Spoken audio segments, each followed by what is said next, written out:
Tuggerah Lakes catchment area is about 10 times the size of the estuary itself. It's an intermittently closed and open lake or lagoon, or icehole. It's predominantly open to the ocean, but generally protected from ocean storms by a sand beach berm that stops ocean waves from penetrating into the estuary. Under normal conditions, Tuggerah Lakes has a surface area of around 80 square kilometres, with an average depth of 2.1 metres. The normal water level is perched above sea level. Water flows into the lake at high tide and out at low tide.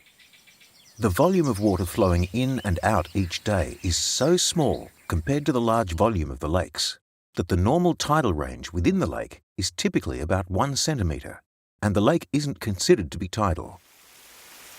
During a flood, stream flows from the catchment can fill Tuggerah Lakes to high levels. As floodwaters rise, the water flowing out of the lake at each low tide becomes faster and more powerful, washing away sand at the beach berm, making the channel wider. However, at each high tide, water still flows back into the lake when the ocean level is higher than the lake level, especially when combined with waves. Council has flood records in Tuggerah Lakes dating back over 90 years. Since then, we have had 12 floods, reaching a height of 1.5 metres or more in the lake. The highest on record is June 1949, when it reached 2.1 metres.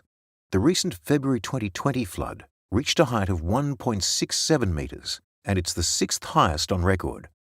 Followed closely by June 2007, known as the Pasha-Bulka flood at 1.65 metres.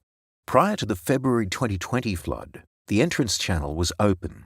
The width at the narrowest point of the entrance channel was 40 metres measured at mid-tide. The east coast low brought heavy rain from Thursday the 6th to Sunday the 9th. An average of 440 millimetres of rain fell on the catchment, which is equivalent to 50,000 Olympic swimming pools.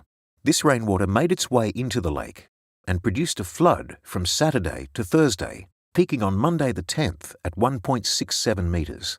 At that time, the entrance channel had both deepened and widened to 90 metres, damaging the foreshore infrastructure on the south side of the channel along Marine Parade. The duration of the flood was prolonged by large waves and high tides.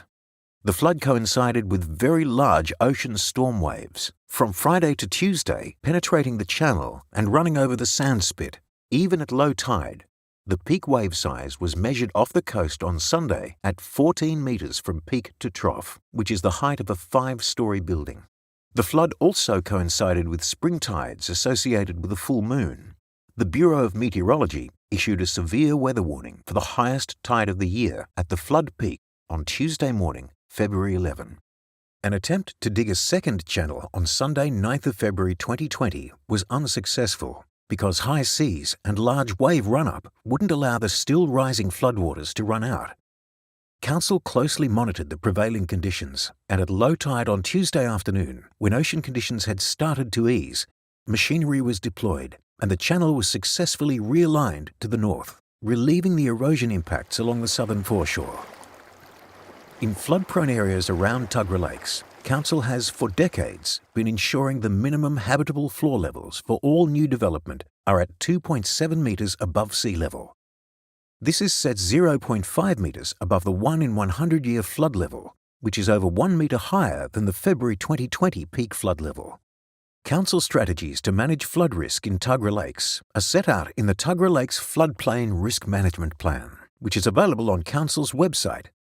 Council is working on several initiatives to manage flood risk in collaboration with the Bureau of Meteorology and the State Emergency Service. These initiatives include land use planning controls, infrastructure planning, entrance management procedure, adaptation planning for foreshore suburbs, flood awareness education, and emergency management planning.